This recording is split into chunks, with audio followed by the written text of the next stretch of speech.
Assalamualaikum warahmatullahi wabarakatuh. Di sini kami dari kelompok 8 dari kelas C10 Manajemen akan mempresentasikan studi kelayakan bisnis pendirian usaha Risoles Ramdan. Di sini kami beranggotakan 4 orang. Saya sendiri Yusuf Ramdhani sebagai ketua kelompok yang menangani manajemen keuangan dengan NPM 101 21427. Lalu ada rekan saya di pinggir kanan saya. Saya Rifali Pamehananta dengan NPM 101 21437. Saya akan membahas tentang pemasaran. Saya Desa Ngarasya Putra dengan NPM 101 21416. Saya di sini akan membahas tentang manajemen operasional. Saya dengan Ramdhani Setiawan dengan NPM 101 21505 akan menjelaskan SDM dan manajemen bisnis. Baik, di sini saya akan menjelaskan tentang bab 1. Di sini saya akan menjelaskan tentang latar belakang Risoles Ramdan. Risoles Ramdan berdiri pada 20 Maret tahun 2024 oleh 4 orang mahasiswa Kota Bandung yang terdiri dari Jujun Ramdhani, Desta Anggara, Rifaldi Pamehananta, dan Ramdhani Setiawan. Para mahasiswa ini merupakan mahasiswa Universitas Teknologi Digital. Risoles Ramdan menjadi pilihan tepat sebagai pilihan untuk Risoles yang lezat dan struktur yang lembut, serta harga yang kompetitif tanpa menghilangkan kualitas produk. Pendirian perusahaan ini tidak terlepas dari analisis pasar yang cermat. Tujuannya? Baik, di sini saya akan menjelaskan tentang tujuan. Yang pertama ada pemasaran, operasional, bisnis dan SDM, dan yang terakhir ada keuangan. Untuk poin yang pertama itu pemasaran. Aspek pemasaran bertujuan untuk mengukur dan mengetahui segmentasi pasar, luas pasar Risoles Ramdan, dan juga strategi pemasaran perusahaan untuk eksistensi perusahaan dalam memperhatikan usaha Risoles Ramdan. Yang kedua ada operasional. Aspek manajemen operasional bertujuan untuk mengetahui pengendalian dan menerapkan rencana kerja, susunan kerangka kerja, dan pedoman perusahaan dalam menjalankan usaha Risoles Ramdan. Yang ketiga ada bisnis dan SDM. Aspek ini merupakan sumber daya manusia bertujuan untuk mengukur serta mengetahui optimalisasi dari planning, organizing, actualing, dan controlling yang dapat dijalankan secara optimal di perusahaan Risoles Ramdan. Yang terakhir ada keuangan. Aspek ini bertujuan untuk mengetahui secara jelas terhadap kondisi perusahaan Risoles Ramdan, sejauh mana ekspansi usaha modal kerja. Aktivitas ini tetap pembiayaan perusahaan karena layak atau tidak layaknya perusahaan ini terlibat dalam kondisi keuangan perusahaan. Baik, untuk selanjutnya di sini ada review produk bab 1. Nah, di sini saya ada produk dari Risoles Ramdan itu sendiri. Nah, untuk produk Risoles Ramdan ini memiliki ciri khas dan tekstur yang lembut dengan tarif yang murah. Varian isian dan saus yang ditawarkan juga beragam. Yang kedua ada lokasi penelitian, bisa dilihat sendiri. Di lokasi penelitian merupakan di Jalan RAA Winarata Kusuma nomor 9, Kecamatan Balaina, Kabupaten Bandung, Jawa Barat dengan nomor pos 40375. Untuk produk Risma, produk Risoles Nenek yang tersedia di Jalan Bapak Sari nomor 11, Kecamatan Cirecondong, Kota Bandung. Dan untuk kegiatan di sini ada survei UMKM, pengumpulan data, pengelolaan, penyusunan, dan pengumpulan data. Nah, kegiatan ini dilakukan untuk mengetahui perusahaan yang menjadi benchmark serta berguna sebagai referensi dalam proyek pendiri usaha Risoles Ramdan itu sendiri. Di sini saya akan menjelaskan tentang bab 2. Di sini ada manajemen pemasaran. Analisis pemasaran Risoles Nenek merupakan perusahaan yang bergerak di bidang kuliner. Produk Risoles dan berdomisili di Kota Bandung. Perusahaan ini dibangun oleh Ibu Risita Duyanti Rawan pada tahun 2019. Pada awalnya berdiri di Jalan Raya Ciberem nomor 179 Cimahi Selatan sebagai tempat produksi dan sekaligus menjadi cabang pertama. Di sini ada komponen strategi pemasaran. Yang pertama ada segmentasi perusahaan. Risoles Nenek memiliki segmentasi geografis, yakni membagi pasar berdasarkan wilayah di Kota Bandung. Dan yang kedua ada targeting. Risoles Nenek menerapkan sasaran pasarnya melalui spesialis produk, yaitu dengan cara membangun brand Risoles Nenek sebagai Risoles yang memiliki bermacam rasa, cita rasa khusus dan berkualitas tinggi. Dan yang terakhir ada positioning. Risoles Nenek menempatkan produknya sebagai produsen Risoles yang memiliki cita rasa kualitas tinggi dan harga yang terjangkau dibanding pesaing produk yang sama. Dan saya akan menjelaskan tentang komponen taktik pemasaran. Di sini ada diferensiasi. Produk Risoles Nenek memiliki perbedaan dalam pemilihan bahan baku dengan menggunakan bahan yang berkualitas untuk memastikan cita rasa yang unggul dengan harga yang terjangkau lebih murah dibandingkan produk pesaing dengan rasa lezat. Perusahaan juga menerapkan layanan yang ramah, responsif, dan solutif kepada pelanggan. Di sini ada marketing mix 4P. Yang pertama ada produk. Produk yang dihasilkan merupakan Risoles rumahan yang memiliki standar kualitas tinggi sehingga menghasilkan Risoles yang lezat dan menyehatkan. Terus ada price. Risoles Nenek hanya memberikan tarif 4.000 untuk setiap pieces. Dinilai sangat murah untuk sebuah produk Risoles yang memiliki ukuran besar dan isi yang melimpah di dalamnya, serta diolah dengan bahan yang baik dengan standar kualitas tinggi. Terus ada promosi. Nah, Risoles Nenek merupakan usaha kuliner asal Bandung, memanfaatkan 3 platform sosial media untuk menjangkau pelanggan dan meningkatkan penjualan. Di sini ada WhatsApp, bisnis, Instagram, dan GoFood. Dan yang terakhir ada Flash. Outlet yang diteliti berada di Jalan Babakan Sari nomor 11 yang tepatnya berada di Jalan Parkiran Indomaret. Sekarang saya akan menjelaskan tentang operasional. Deskripsi dan desain produk, Risoles Nenek merupakan perusahaan yang bergerak di bidang kuliner dengan memproduksi risoles sebagai varian rasa seperti risoles rasa ayam original, mozzarella, mayones, jando, koko, cheese, sayur, sosis, dan bakso. Di sini ada proses produksi. Yang pertama ada persiapan risoles dan bahan, membutuhkan waktu 5 menit, penggorengan risoles membutuhkan waktu 15 menit, terus ada pendinginan risoles membutuhkan waktu 10 menit, dan pengemasan risoles membutuhkan waktu 5 menit. Nah, di sini ada peta proses dengan ringkasan persiapan dengan jumlah 1 waktu 5 menit, penggorengan dengan jumlah 1 15 menit, penggilingan dengan jumlah 1 10 menit, dan ada pengemasan yang jumlah 1 dalam waktu 5 menit. Total semuanya ada 4 dengan waktu 35 menit. Berikut adalah pemilihan teknologi yang digunakan Risoles Nenek. Yang pertama, chiller menggunakan Sanken, freezer menggunakan Changhong, kompor menggunakan Quantum, vacuum sealer menggunakan Unique, software Office menggunakan Microsoft, dan blender menggunakan Cosmos. Nah, pada slide selanjutnya saya akan menjelaskan efisiensi produk, di mana ada waktu sama dengan hari, rata-rata kapasitas produk sama dengan waktu. Rata-rata kapasitas permintaan ada 2.726 kilo dalam waktu 30 hari dengan target per hari ada 9 hari. Terus ada efisiensi realisasi target kali 100%. Realisasi ada 9 hari, target ada 9, dan dengan efisiensi 100%. Nah, pada slide selanjutnya saya akan menjelaskan lokasi perusahaan. Cabang Kiara Condong, cabang yang teliti berada di Indomaret, Jalan Babakan Sari, nomor 11, Kecamatan Kiara Condong, Kota Bandung, Jawa Barat, dengan nomor kos 40283. Sedangkan tempat produksi Risoles Nenek terletak di Jalan Raya Ciberem, nomor 179, Cimahi Selatan, Kota Bandung. Di sini ada layout perusahaan yang ada di bawah ini.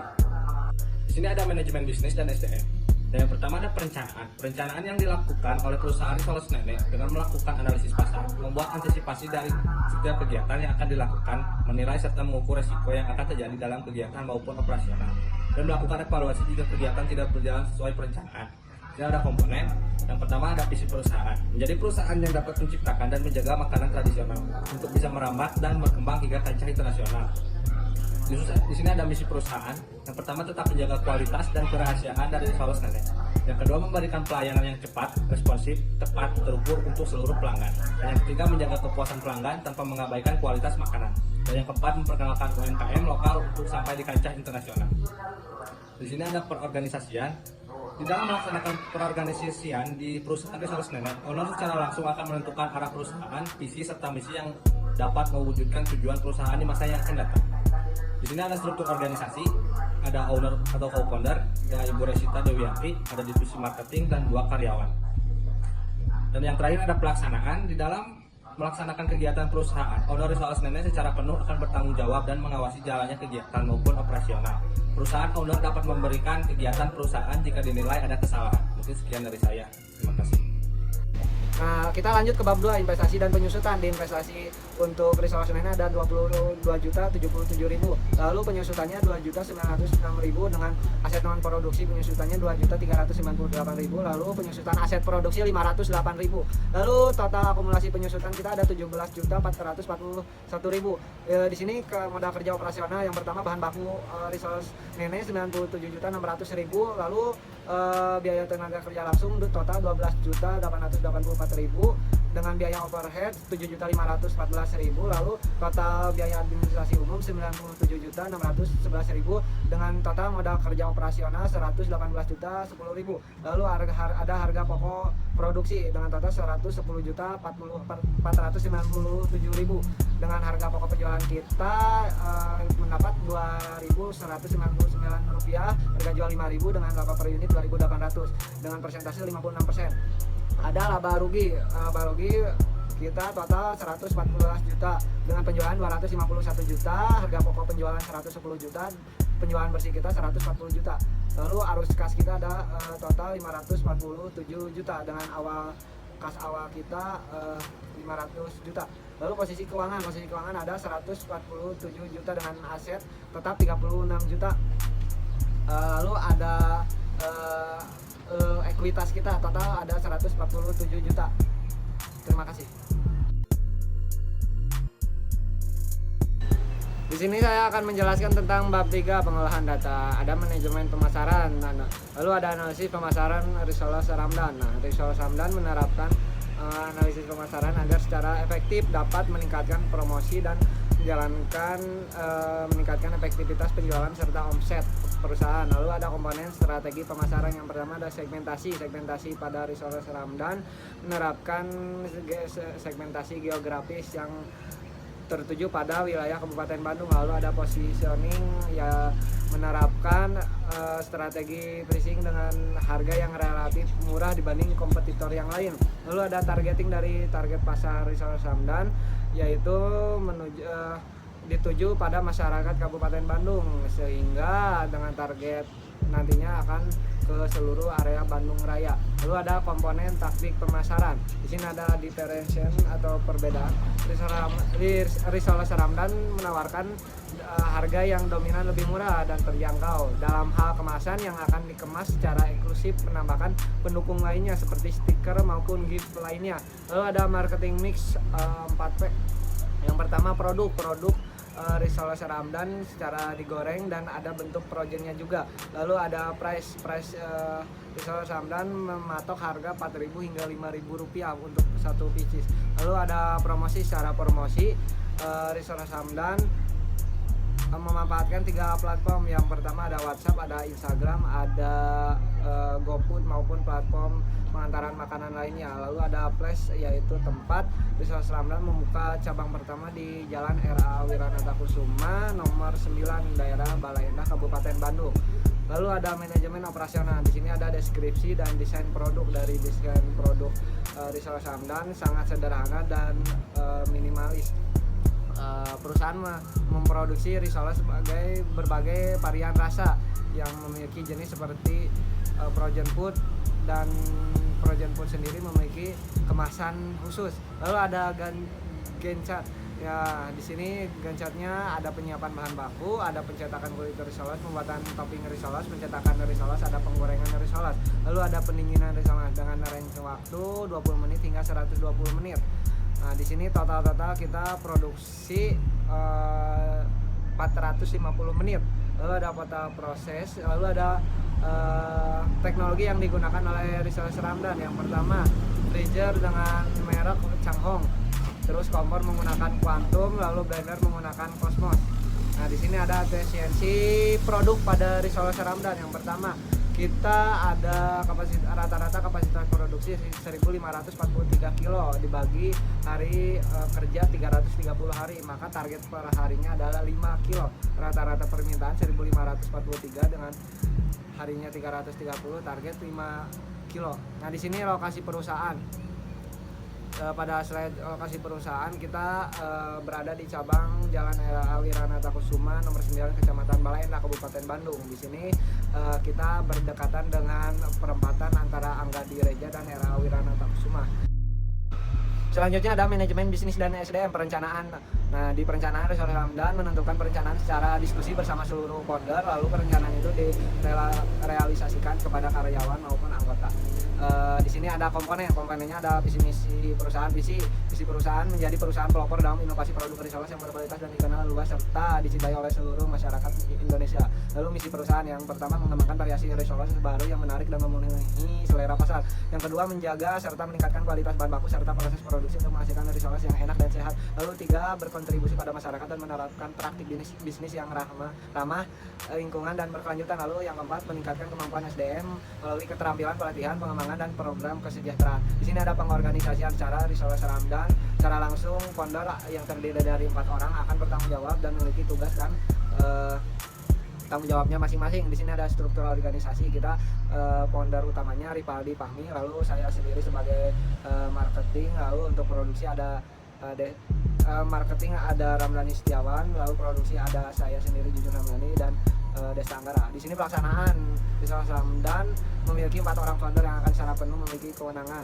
Lalu hal ini juga untuk mendorong kerjasama tim dengan memiliki tujuan kepentingan serta arah yang sama. Lalu selanjutnya pada keuangan investasi, kita berinvestasi 12 juta, lalu ada depresiasi dengan aset non produksi 1.300.000, lalu ada penyusunan aset produksi 265.000, lalu ada akumulasi penyusunan kita ada 1.649.000, lalu ada kerja operasional kita jumlah dengan total 105.047.000 dengan biaya overhead produksi 300, lalu biaya tenaga kerja langsung 21 juta, lalu bahan baku 13.210.000 dan biaya administrasi umum 81.653.000. Lalu ada harga pokok-pokok produksi kita 36.603.000. Lalu ada harga pokok penjualan kita dengan harga pokok penjualan per unit 1.897, harga jual kita 4.000, maka labanya Rp2.103 dengan persentase 53%. Laba rugi kita di angka 12.992.000 dengan penjualan 77 juta dan harga pokok produksi penjualan kita 36 juta,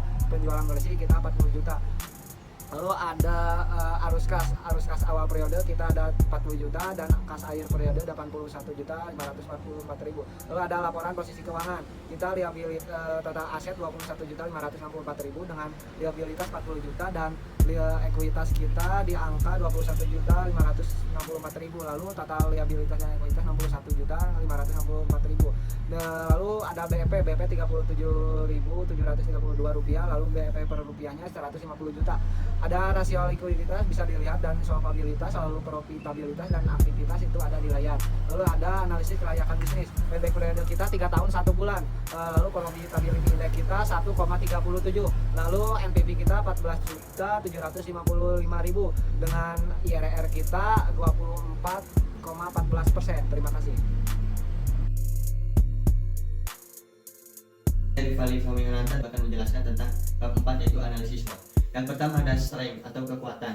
Di sini kita akan menuju ke perusahaan yang diteliti dulu. Perusahaan yang diteliti ini memiliki strength yaitu memiliki resource yang variannya amat sangat banyak, harganya terjangkau dan dia melakukan media promosinya secara offline dan online dan dia mencakup di semua kabupaten, bisa diantar dan free delivery.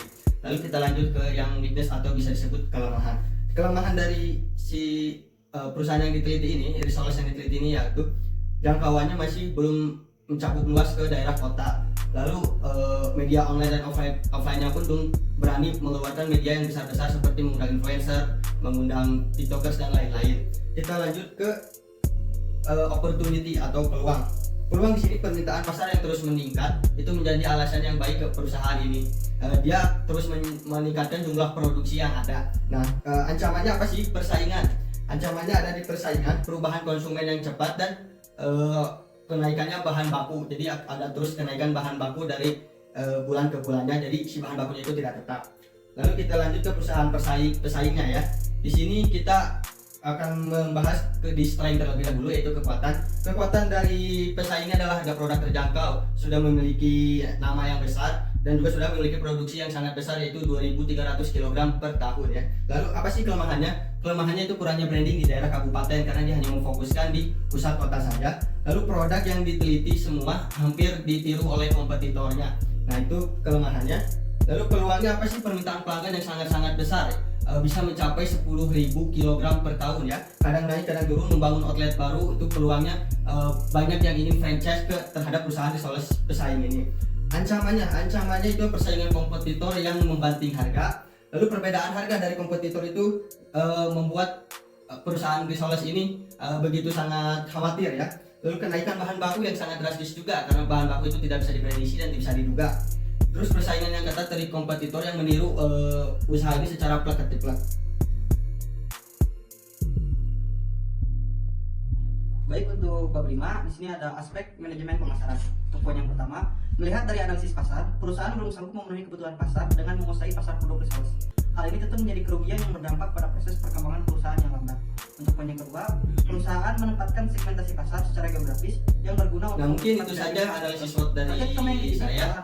Saya kembalikan ke saudara Juli. Untuk poin selanjutnya ada aspek manajemen operasional. Untuk poin yang pertama ada perusahaan memproduksi produk resource yang merupakan keluaran masyarakat Indonesia dan cocok bagi seluruh kalangan masyarakat yang memiliki varian rasa yang bervariatif serta cita rasa yang khas. Saat ini perusahaan belum memiliki teknologi yang sempurna serta alat kebutuhan produksi yang lengkap, membuat perusahaan terlambat dalam proses produksi. Untuk poin selanjutnya, lokasi perusahaan sangat strategis yang berada di area pendidikan yang terdapat 7 sekolah di tingkat jenjang dan dapat dijangkau oleh semua orang.